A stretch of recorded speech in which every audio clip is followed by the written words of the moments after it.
அவங்க நடவடிக்கை. நீங்க அப்படி பேசின தலைவரை நீங்க பேசுறது தப்புன்னு அந்த பெண்களை இன்னைக்கு குரல் கொடுக்குறேன். அந்த கட்சியில இருக்கிற மகளிர் அமைப்பு ஏன் அமைய கனிமொழி அக்கா ஏன் பதில் சொல்ல? கனிமொழி அக்கா பொள்ளாச்சிக்கு வந்து நடந்தாங்க பாலியல் பலாத்காரத்துக்கு நடைமுறை நடந்து போராட்டம் பண்ணாங்க. இப்ப ஏன் அவங்க கூட்டு என்னுடைய உதயநிதி ஸ்டாலின் எதிர்கட்சி தலைவரோ என் அண்ணன் மகன் செய்தது தவறு அந்த பேசியிருக்க கூடாது ஏன் ஸ்டேட்மெண்ட் கொடுக்கல கனிமொழி அக்கா? அப்ப என்ன அர்த்தம்? அவங்கள நியாயமான பெண்கள் தலைவர்களா? பதில் சொல்லுங்க. அவங்க பெண்களுடைய கஷ்டங்களை வந்து பிரதிபலிக்கிறாங்களா பொது வழியில ஒரு தலைவியா? அப்ப இது சந்தேக கேள்வி வருதுல்ல. தஞ்சாவூர்ல நேற்று திமுக சார்பில் காவேரிக்காக ஒரு ஆர்ப்பாட்டம் நடத்தியிருந்தாங்க. அதுல எதிர்க்கட்சி தலைவர் உதயநிதி ஸ்டாலின் கலந்துக்கிட்டாரு. அதுல இழிவா பேசுனதா சொல்லிட்டு ஒரு வழக்கு ஒன்று பதிவு பண்ணியிருக்காங்க. முதலமைச்சர் விஜய் குறித்தும் நடிகை த்ரிஷா குறித்தும் பேசியதாக வழக்கு பதிவு செய்யப்பட்டிருக்கு. இன்னைக்கு காவல்துறை அவருடைய வீட்டுக்கு போயிருக்காங்க. கைது நடவடிக்கை ஏதாவது மேற்கொள்ளப்படுமா? வணக்கம், உங்களுக்கும் உங்க நேயர்களுக்கும் வணக்கம். அதாவது காவேரி பிரச்சனையை பத்தி நேற்று தஞ்சாவூர்ல அவர் பேசுறாரு. அதுல அவங்க தொண்டர்கள் கூட்டத்தில் உட்கார்ந்துருக்காங்க. அவர் என்ன சொல்றாரு, காவிரி பிரச்சனையில வந்து முதலமைச்சர் சரியா கையாளல அந்த மாதிரி ஒரு கருத்தை வந்து வைக்கிறாரு. இதனுடைய ரெப்பர்கஷன்ஸ் என்னன்னாக்க, இவங்க வந்து எதிர்கட்சி முன்காலத்துல எல்லாம் திமுக அதிமுக எல்லாம் ஜெயலலிதா பீரியட் ஆகட்டும் கலைஞர் பீரியட் ஆகட்டும் அப்ப வந்து எதிர்கட்சி தலைவர் அனைத்து கட்சிகள் மீட்டிங்கை பண்ணி ஒரு முடிவெடுத்து மேல எப்படி செய்யறது கர்நாடகாவை எதிர்த்துங்கிறத பண்ணுவாங்க. அந்த காலத்துல கர்நாடகா அந்த காவிரி பிரச்சனை போதெல்லாம் தமிழர்களை பெருவாரியாக பாதிக்கப்பட்டாங்க. அடிச்சு நொறுக்கிறது, அவங்கள வெட்டுறது, அவங்க ஸ்கூல் எல்லாம் திடீர்னு தமிழ் படிக்கிற ஸ்கூல் எல்லாம் பசங்களை எல்லாம் வெட்டுறது, பல நடந்தது. எல்லாத்துக்கும் ஒரு முற்றுப்புள்ளி வச்சது மத்திய அரசு திரு நரேந்திர மோடி அவர்களுடைய தலைமைக்கு அமைந்த மத்திய அரசு தான் வந்து இதுக்கு ஒரு முடிவு கட்டி அதுக்கு ஒரு ஆணையத்தை செல்வி ஜெயலலிதா மேடம் அவர்கள் கேட்டதன் பேர்ல அமைச்சு 2018 தீர்ப்புரையில உச்சநீதிமன்றம் உறுதி செய்தது. எல்லாத்துக்கும் ஒரு முற்றுப்புள்ளி வச்சு எப்படி நடந்துக்கணும், எப்படி தண்ணீர் வந்து பிரிக்கப்படும் விகிதாச்சாரத்துல பங்கீடு இருக்கணும், லோயர் கீழே இருக்கிற மாநிலங்களும் உற்பத்தி ஆகிற மாநிலமும் எப்படி நடந்துக்கணும்னா கொடுத்துருக்காங்க. அதுல வழிமுறைகள் தவறுமான இந்த நீர் மேலாண்மை இந்த மேல்முறையீட்டு நீராண்மை ஆணையம்லாம் இருக்கு. அதை போய் நீங்க பாத்துக்கலாம்னு சொல்லி இருக்கு. இப்ப நம்ம பேச வேண்டியது இதுதான். என்னன்னாக்க, இவங்க இப்பதான் இந்த காவிரி நீர் பிரச்சனை பத்தி இவர் ஒரு கூட்டம் நடத்துறாரு. அதுக்கு முன்னாடி அவங்க தரப்புல இருந்து சொல்றாரு, திமுக வந்து உச்சநீதிமன்றத்துல ஒரு மனு தாக்கல் செஞ்சிருக்காங்க சொல்றாங்க. ஸோ உச்சநீதிமன்றத்துல மனு தாக்கல் செஞ்சுட்டு இங்க எதுக்கு நீங்க வந்து தமிழக அரசு வந்து குறை குறிப்பாடுறீங்க? நீங்க என்னென்ன பேசணுமோ தமிழ் மக்களுக்கு ஆர்வமா இருக்கீங்களோ அத்தனையும் செஞ்சு கொடுக்கணும். வாக்கு அரசியல் பண்ற நீங்க அது உச்சநீதிமன்றத்துல போயிட்டு ஒரு ஆணையை பெற்று வந்துட்டு இங்க பாருங்க, தமிழக அரசு செய்யாத எதிர்கட்சியான திமுக நீ செஞ்சிருக்கு அப்படின்னு காட்டினா உங்கள்கிட்ட மரியாதை பெருகும் மக்கள்கிட்ட, ரைட்டா? ஆனா இன்னைக்கு பேசுற பேச்சினால பெண்களுடைய கோர் ஓட்டு தான் உங்களுக்கு சொல்லிட்டு இருந்தீங்க. நீங்க 2026 தேர்தலில் திமுக தோல்வி அடைஞ்ச போது அவங்க தலைமை வந்து ஷாக் ஆயிட்டாங்க. ஏன்னா பெண்களுக்கு இவ்வளவு நல்ல திட்டங்கள் செஞ்சு நம்மளுக்கு ஓட்டு போடாம எப்படி சதுரி போய் நம்ம வாழ்க்கை இது இந்த அரசு இழந்தோம், எனக்கு ரொம்ப கவலையா இருக்கு. நான் தோத்தது கூட எனக்கு பெருசு இல்லை, ஆனா நம்ம எல்லாருக்குமே வந்து ரிஜெக்ட் பண்ணிட்டாங்களே பெண்கள் அப்படின்னு. காரணம், பெண்களுக்கு நீங்க செஞ்சது மட்டும் இல்ல, உங்களை போல இப்ப சிறையில இருக்காரு அவங்க தொண்டர் ஒருத்தர் கிருஷ்ணமூர்த்தின்னு, அவர் பேசாத பேச்சு இல்ல, அசிங்கமான பேச்சு இல்ல. திருமதி குஷ்பு சுந்தர பத்தி கேவலமான பேசுறாரு, சிறை தண்டனை அனுபவிச்சுட்டு இருக்காரு. இது வந்து ஒரு கலாச்சாரமா திமுக எப்போது கையாளுது. அது இந்த காலத்துல இல்ல, அவங்க அப்பா தாத்தா பாட்டு மாதிரி காலத்திலே பேச்சுல மட்டும் மத்தனை அட்டாக் பண்ணி அசிங்கமா பேசுறதுல அவங்க வந்து நம்பர் 1ங்கிறது எல்லாருக்குமே தெரியும். தெரிஞ்சாலும் காலம் மாற மாற படிச்ச இளைஞர்கள்லாம் கட்சியில சேரும்போது அவங்கள தன்னை பாலிஷ் பண்ணிப்பாங்க, அது டீசெண்டா பேசுவாங்கன்னு தான் எதிர்பார்த்தாங்க. ஆனா மாறல. இப்பயும் இது 3வது தலைமுறை அவங்க குடும்பத்துல கருணாநிதி தாத்தா, அப்பா ஸ்டாலின், அப்புறம் உதயநிதி, இவங்க திருப்பி மாறல அதே செயல். இவங்க இப்ப வந்து என்ன பேசுறாங்க, காவிரியில தண்ணி வரலனாக்க அவங்க வந்து குரல் கொடுக்குறாங்க. ஒரு நடிகை பேசுற அங்க மட்டும் தண்ணி வருது, நான் காவிரி சொல்ல. எதுக்கு அந்த வார்த்தை? எதுக்கு நீங்க அந்த வார்த்தை? ஒண்ணு என்ன பண்ணிருக்கணும், அந்த தொண்டர்களுக்கு தேவையில்லாம இப்ப அந்த நடிகை பெயரை ஏன் சொல்றீங்கன்னு கேட்டுக்கணுமா இல்லையா? அடக்கிருக்கணும். அடக்கினாக்க நீங்க ஒரு தலைவர். அதை விடுத்து நீங்க ஊக்குவிக்கிற மாதிரி பேசுறாரு அவர். அதை மேலும் ஊக்குவிக்கும் விதமா பேசுறாரு அவரு. அதான் சொல்ல வரேன். நீங்க அப்ப என்ன தோணுது, நீங்க இதெல்லாம் ரெடி பண்ணி நான் இப்படி பேசுவேன்ப்பா, நீங்க குரல் கொடுங்க, நான் இந்த மாதிரி பதில் சொல்றேன் அப்படின்னு ஒரு டிராமா ஸ்கிரிப்ட் எழுதி வச்சுட்டு இந்த மீட்டிங் நடத்துற மாதிரி தெரியுது. ஏங்க நீங்க நிர்வாக ரீதியா அந்த முதலமைச்சரை எப்படி கையாளணுமோ கையாடுங்க. அது குறித்து என்ன வேணா இது சொல்ற அரசியல் ரீதியா பேசுங்க, சட்ட ரீதியா பேசுங்க. இது மாதிரி எங்களை கூட்டு பேசல, எதிர்கட்சி தலைவர் நானு, என்னை கூட்டு கலந்தாலோசிக்கிறேன், இதெல்லாம் பாருங்க மக்களே, இது ஒரு எதேச்சதிகாரமா நடந்துகிட்டு இருக்காரு சொல்லுங்க, அது எடுபடும். அதை விட்டுட்டு நீங்க இது மாதிரி எங்க அவருடைய பர்சனல் இப்ப நான் கேட்கிறேன், இப்ப எதுவும் சொல்ல வருத்தப்படக்கூடாது, இருக்கிற உண்மையை தான் சொல்றோம். கனிமொழியோட அம்மாவுக்கு என்ன இப்ப பதில், கனிமொழி அக்காக்கு என்ன பதில் சொல்றாரு? இப்ப அவங்க தாவேகா தொண்டர்கள் பேச ஆரம்பிச்சா என்ன ஆகும்? இல்ல தவறுங்க. பெண்களுடைய அந்த அவங்களுக்கு எவ்வளவு வருத்தம் இருக்கும் தெரியுமா இந்த மாதிரி பேசுறதுல? உன்னை பெற்றவளும் ஒரு தாய், உனக்கு பாட்டியா வளர்ந்த ஒரு தாய், உனக்கு சகோதரியா இருக்கிற செந்தாமரையும் ஒரு பெண். ஆனா உதயநிதி அவர்களுடைய பேச்சு இது முதன்முறை கிடையாது. இது மாதிரி தொடர்ச்சியா அவரு பேசியிருக்காரு. அம்மையார் சசிகலா குறித்தும் பேசியிருக்காங்க, எடப்பாடி குறித்தும் நிறைய இந்த மாதிரி கீழ்த்தரமான வார்த்தைகள் பேசியிருக்காரு. எடப்பாடியாரோட தாயாரை பத்தி எலெக்ஷன்ல பேசுறாரு, அவங்க பேசியிருந்தாரு. ஆமா, ராஜா பேசினாரு. இப்ப என்ன நான் சொல்றேன், அவங்க கலாச்சாரம் திமுக முதல்ல ஆரம்பத்துல சொல்லிட்டேன் பாருங்க, திமுக இது புதிதல்ல, இது அவங்களுக்கு கலாச்சார கை வந்த கலை. இதை தவிர அவங்க ஆக்கப்பூர்வமா பேச மாட்டாங்க, பேச்சு திறன் இருக்குன்னு நினைச்சிட்டு பேசுறாங்க. இது வன்மையாக கண்டிக்கிறது. ஏங்க, ஒரு பெண்ணை சொன்னாலும் 4 பெண்ணை சொன்னா, ஒரு பெண்ணை சொன்னாலே 4 பெண்ணை சொல்ற மாதிரியும் அந்த கூட்டத்திலேயே அவங்க பெண் தொண்டர்கள் உட்காந்துருப்பாங்க, அவங்களுக்கு உரைச்சிருக்கணும்.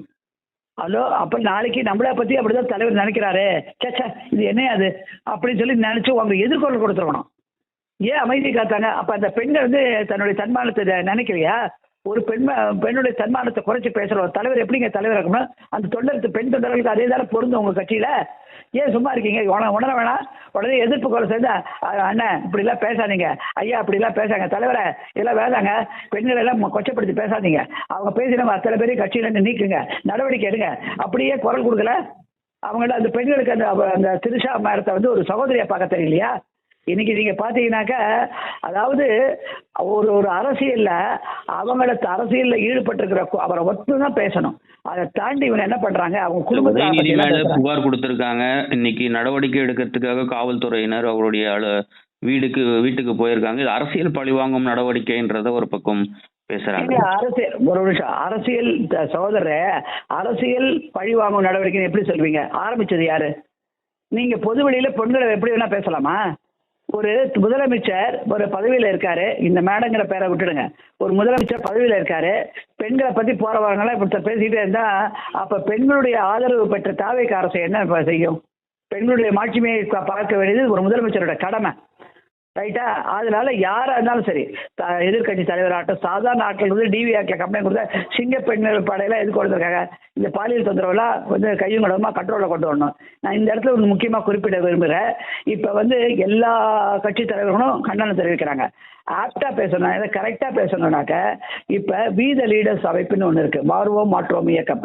அந்த இயக்கத்தின் மூத்த சேவகராக இருப்ப முன்னாள் பாஜக மாநில தலைவரும், அதெல்லாம் விட முன்னாள் பெரிய காவல்துறை அதிகாரியாக இருந்தார் கர்நாடகால, அவருமாகிய மூத்த சேவகன் அந்த இயக்கத்துக்கு இருக்கிற திரு அண்ணாமலை அவர்கள் நேற்று வைகை ஆற்ற அவங்க தொண்டர்களோட சுத்தம் செய்யறதுக்கு இறங்கி அதெல்லாம் எடுத்து அதெல்லாம் கிளீன் பண்ணிட்டு வந்திருக்காங்க. ஃபர்ஸ்ட் ஒரு இனிஷியல் ஸ்டார்ட் மாதிரி இது தொடர்ந்து நடைபெறும். அது குறித்து இதை பத்தி பேச, அங்க இருந்த கழிவுகளை தாண்டி உதயநிதி ஸ்டாலின் பேச்சு இருக்கு, சொல்லிருக்காரா? அந்த மாதிரி அர்த்தத்துல வந்திருக்கா? அப்ப யாருமே ஏற்றுக்கொள்ள மாட்டாங்க. இந்த இடத்துல இன்னொன்னு சொல்ல விரும்புறேன். வானதி அக்கா பிஜேபியினுடைய தேசிய மகளிர் அணி தலைவி, அவங்க கூட கண்டனம் தெரிவிக்கிறாங்க உதயநிதி ஸ்டாலினுக்கு. அந்த அக்காவுக்கு ஒரு கேள்வி, இப்ப நீங்க பாத்தீங்கன்னா இதெல்லாம் யாருமே அனுமதி, யாரா இருந்தாலுங்க பெண்களை பத்தி பேசுறது அதாவது ஒரு அரசியல் தலைவரை அவரோட நிறுத்திக்கணும். அதை தாண்டி அவங்க குடும்பத்தை பத்தி பேசக்கூடாது. என்ன சொல்றது, திரு அண்ணாமலை அவர்களுடைய மனைவியை பத்தி தேவையில்லாம பாஜகவை சேர்ந்த கல்யாணராமன் மோதியின் குடும்பங்கிற பேரை போட்டுக்கிட்டு தேவையில்லாம பேச்செல்லாம் பேசுறாரு. இதையே அனுமதிக்க கூடாது. பாஜக தலைமை அவர் மேல நடவடிக்கை எடுத்து அவர் கட்சியிலிருந்து நீக்கணும். ஒரு நாள் 2 நாள் இல்ல, சம்பளம் போலீஸ்காரோட ஒய்ஃப் அவரை மதிக்க மாட்டான், ஏன்னா அவன் லஞ்சம் வாங்குறாங்க. அப்ப யாரும் இதுல அந்த போலீஸ்காரோட ஒய்ஃப் எல்லாம் கேவலமா? என்ன பேசுறீங்க நீங்க? பெண்கள் எதுக்கு இப்படி கேவலமா பேசுறீங்க? உன்னை பெற்றவளும் ஒரு தாய், ஒரு பெண்ணு, உன் சகோதரி ஒரு பெண்ணு, உன் மனைவி ஒரு பெண்ணு, அந்த மனைவி தான் உனக்கு ஒரு குடும்ப தலைவர் அங்கீகாரத்தை கொடுக்குறா. உங்களுக்கு புரிய வேணாம்? பெண்களை எப்படி வேணா பேசுறா பொது வெளியில. அதே மாதிரி பொது வெளியில ஸ்டாலின், உதயநிதி ஸ்டாலின் பேசுறாரு. இன்னைக்கு அவங்க மனைவியை போய் கேட்போம், ஒரு கேள்வி கேட்போமா, உங்க மனைவி போய் கிருத்திகா மேடத்தை போய் கேட்கும், உங்களை பத்தி இப்ப வந்து திரு தற்போதைய முதலமைச்சராக இருக்கிற திரு ஜோசப் விஜய் அவர்களோ இல்ல மற்ற தலைவர்கள் யாரோ உங்க குடும்பத்தை பத்தி பேசினா நீங்க சும்மா இருப்பீங்களா? இது திருமதி துர்கா ஸ்டாலினே போய் கேட்போம், உங்க பையன் பேசினது நியாயமா? ஒரு குடும்ப ரீதியா இருக்கிறப்ப உங்களை பத்தி அடுத்து பேச ஆரம்பிச்சா நீங்க ஏத்துப்பீங்களா? நீங்களும் ஒரு பெண் தானே. நீங்க இது குறித்து உங்க பையன் செஞ்சது தப்பு அப்படின்னு சொல்லி இன்னைக்கு அறிக்கை கொடுத்தா உங்களுடைய பெருமை மேல போகும். நீங்க என்னதான் நலத்திட்டங்கள் பெண்களுக்கு செஞ்சிருந்தாலும் இந்த மாதிரி ஒரு இது அவதூறு போட்டு பேசுறதுனால தான் பெண்கள் வெறுக்கிறாங்க. இப்ப வருங்கால இடைக்கால உதயநிதி அவர்கள் கைது செய்யப்படும் பட்சத்தில் அந்த கைது நடவடிக்கை சரியாக இருக்குமா? கைது நடவடிக்கை உறுதிங்க. டிவி ஆக்டுங்க, டொமஸ்டிக் வயலன்ஸ் ஆக்ட். நேற்று கூட உச்சநீதிமன்றம் என்ன சொல்லுது, கல்யாணம் ஆகிறதுக்கு முன்னாடி லிவிங் டுகெதரா இருக்கும்போது கூட அந்த ஆண் வந்து அந்த பெண்ணை வந்து தரைக்குழுவா பேசுறதோ தரைக்குழுவா நடத்தினாலாக்க அந்த கல்யாணம் ஆனவங்களுக்கு மட்டும் இல்லை 498, கல்யாணம் ஆகாதவங்களுக்கும் பொருந்தும். லிவிங் டுகெதர் இருக்கிறவங்களுக்கும் TV act is a common. எந்த பெண்ணை யார் தரைக்குழுவா எடுத்து அவமானப்படுத்தினாங்களோ அவங்களை கைது செய்து நேற்றுக்கு லேட்டஸ்ட் ஜட்ஜ்மெண்ட் இருக்கு, 3 நீதி அரசர்கள் கொண்ட அமர்வு. அப்படி இருக்கு, இவர் மட்டும் எப்படி தப்பிக்க முடியும்? யாரா இருந்தா என்னங்க, எதிர்கட்சி தலைவர் ரொம்ப இருக்கு, நோவே ஆச்சா. அதனுடைய இது ஆனா ஒரு காலகட்டத்தில் எதுக்கு எடுத்தாலும் கைது செய்யறாங்க, அன்பாப்புலர் ஆயிடுவாங்க. இந்த கவர்மெண்ட்டுக்கு ஒரு வார்த்தையை சொல்லி ஜெயலலிதா இடத்துக்கு முன்னாலே துக்ளக் ஆசிரியர் திரு சோ அவர்கள் அட்வைஸ் பண்ணாரு, நீ கைது பழிவாங்க நடவடிக்கை எடுக்காது. இப்ப உடனே இப்ப கேட்டீங்க இல்லையா, அதுதான் இவங்க உடனே அரெஸ்ட் பண்ணாக்க திமுக என்ன பண்ணும், பழிவாங்க நடவடிக்கைன்னு. நீங்க அப்படி பேசின தலைவரை நீங்க பேசுறது தப்புன்னு அந்த பெண்களை இன்னைக்கு குரல் கொடுக்குறேன். அந்த கட்சியில இருக்கிற மகளிர் அமைப்பு ஏன் அமைய கனிமொழி அக்கா பதில் சொல்ல. கனிமொழி அக்கா பொள்ளாச்சிக்கு வந்து நடந்தாங்க, பாலியல் பலாத்காரத்துக்கு நடைமுறை நடந்து போராட்டம் பண்ணாங்க. இப்ப ஏன் அவங்க கூட்டு என்னுடைய உதயநிதி ஸ்டாலின் எதிர்கட்சி தலைவர் என் அண்ணன் மகன் செய்தது தவறு அதை பேசியிருக்க கூடாது, ஏன் ஸ்டேட்மெண்ட் கொடுக்கல கனிமொழி அக்கா? அப்ப என்ன அர்த்தம், நியாயமான பெண்கள் தலைவர்களா? பதில் சொல்லுங்க. அவங்க பெண்களுடைய கஷ்டங்களை வந்து பிரதிபலிக்கிறாங்களா பொது வழியில ஒரு தலைவியா? அப்ப இது சந்தேக கேள்வி குறையில. அப்ப என்ன அர்த்தம்? அதையும் தாண்டி இப்ப பாருங்க, திரு நரேந்திர மோடி அவர்களுடைய தாயாரை பத்தி இதுல ஜென்சி கூட்டத்துல அந்த பசங்களுக்கு என்ன தெரியும், ஒரு இறந்த ஆத்மாவை பத்தி கேவலமா பேசுறாங்க. அதையும் தாண்டி திரு நரேந்திர மோடி அவர்கள் அந்த இளைஞர்கள்ட்ட மன்னிப்பு கேட்கிறாரு பிரதமர். இதையும் சில பேர் பேசல, ஏங்க உங்க மறைந்த அம்மாவை பத்தி பேசினாங்க, நீங்க போய் அவங்கள்ட்ட போய் லேட் ஆயிடுச்சு அது திருத்தம் கொண்டு வரேன் அப்படிங்கிற மன்னிப்பு கேட்டு சில பேர் வந்து டிசன் தெரிவிச்சாங்க. அது மாதிரி இந்த மாதிரி ஒரு கலாச்சார இளைஞர்கிட்ட இருக்கு. வளரும் போதே இதை கிள்ளி எரியணும், ஒரு ஷேப் பண்ணணும், ஒரு டெக்கோரமா வாழணும். அவங்க அப்பா அம்மாக்கள் அதை கண்டிச்சிருக்கணும், எந்த குரல் கொடுத்தாங்களோ அந்த ஜென்சி போராட்டத்துல. அதே மாதிரி உதயநிதி ஸ்டாலினோ இதே வழியில வராது, இளைஞர் அணி தலைவர்னு அவரே எப்படி பேசுறாரு? அவங்க இளைஞர் பாசறைப்பட்டவர்கள் இருக்கு, அதெல்லாம் அப்படிதான் பேசுவாங்க. அது ஒத்துக்கிறாங்களாமா? இது வந்து நிச்சயமா டிவி ஆக்ட்ல அரெஸ்ட் பண்ணாலும் பெயில் கிடைக்கிறது கஷ்டம், அப்போஸ் பண்ணுவாங்க. இல்ல ஒருவேளை திரு முதலமைச்சர் முதலமைச்சர் திரு ஜோசப் விஜய் அவர்கள் இதை பத்தி எதுவும் பெருசப்படுத்த வேண்டாம், நமக்கு நிறைய வேலைகள் இருக்கு, இதை கடந்து நம்ம வேலைகளை பார்ப்போம் அப்படின்னு அந்த அவங்களுடைய மகளிர் அமைப்பை கூட்டு புத்திமதி சொன்னா அவருடைய லெவல் வேறையா போயிடும். பெரும் அளவில் அவர் ரீச் ஆயிடுவாரு. ஆல்ரெடி அவங்க வந்து மகளிர் ஓட்டை நிறைய வாங்கியிருக்காங்க, இன்னும் பெரிய அளவு கடந்து போவாங்க. இது திமுகவினுடைய அழிவு காலத்தை தான் உறுதி செய்யும், உறுதி செய்து கொண்டே இருக்குது, இன்னும் பக்காவா உறுதி செஞ்சிடும். அதனால ரைட் டைம் ஃபார் இன்ட்ரோஸ்பெக்ஷன். இந்த மாதிரி சமயத்துல ஏதாவது ஒரு சீராய்வு செஞ்சு பெண்களுக்கு பாதுகாப்பு கொடுக்கறதுல நிச்சயமாக முதலமைச்சர் கையில எடுத்து ஆளணும்.